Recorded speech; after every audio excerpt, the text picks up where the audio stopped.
Заседание суда, которое решит судьбу Александра Габушева, назначено на 25 февраля. Оно пройдет прямо на территории психиатрической больницы закрытого типа с интенсивным наблюдением.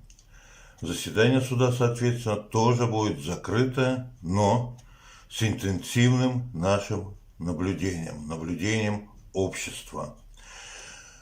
В преддверии заседания суда Саша прислал мне 4 письма. 4. Сразу, один за другим буквально. Он как будто спешит передать привет, поблагодарить, что-то высказать.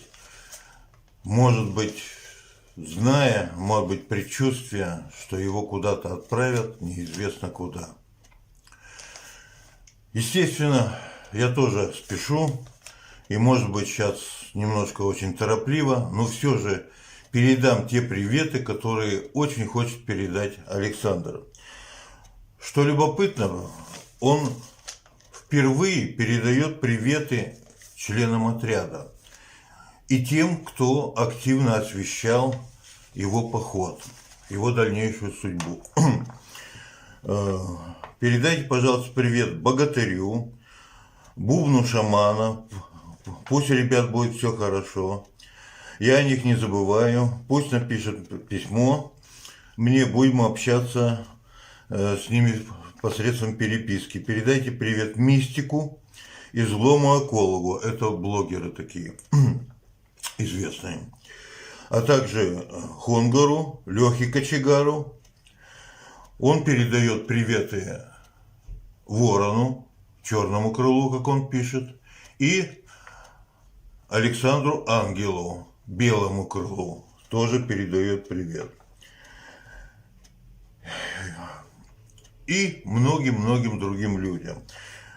Нине, которая прислала книги, Людмиле Фроловой из Хабаровска, вот. Елене, пусть у нее все будет хорошо, книги я получил. Марии, дочери Александра, привет всем ее детям и внукам. Марине из Испании, Чириковой Гуэре из Амгинского Улуса в Якутии, Татыку из Якутска, Юлии Лоренц из Швейцарии, Кати из Гамбурга, Сальвадору Валеду из Испании. Он всем немножко написал несколько теплых слов и всем пожелал добра и благополучия в жизни. Вот буквально всем. И просил меня, как Деда Мороза, так сказать, поблагодарить всех.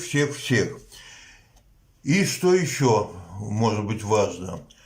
В этих письмах у него что-то наподобие завещания, что ли, такого на будущее.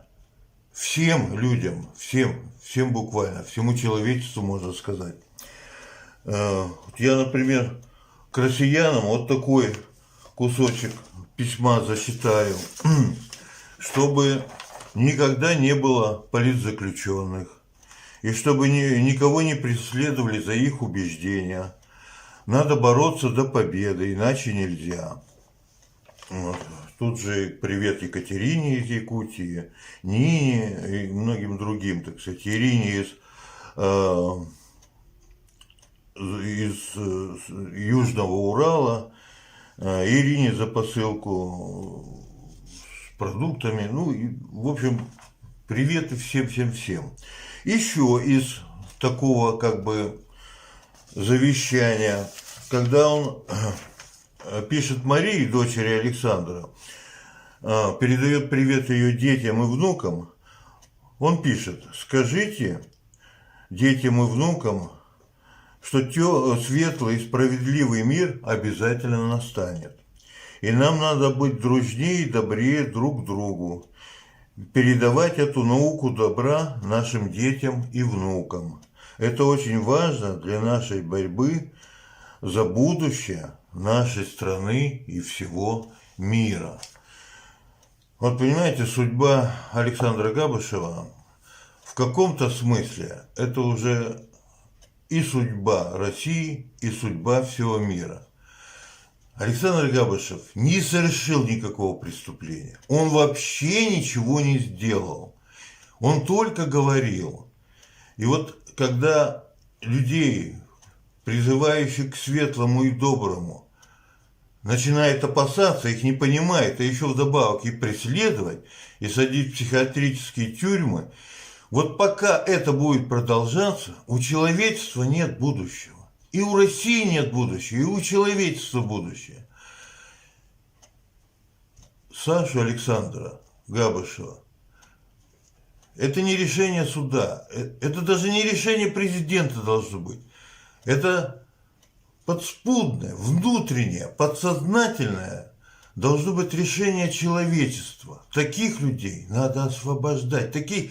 Давая свободу таким людям, человечество откроет для себя дверь в будущее, окно в будущее, створки в будущее, путь и дорогу в будущее.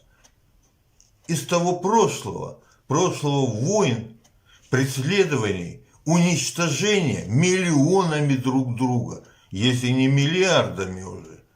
Путь в будущее, в мир согласия, понимания, добра и света.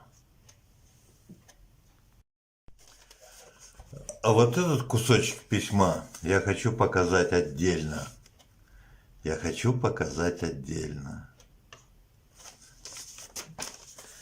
До скорой встречи всем. Так написал Александр Габышев.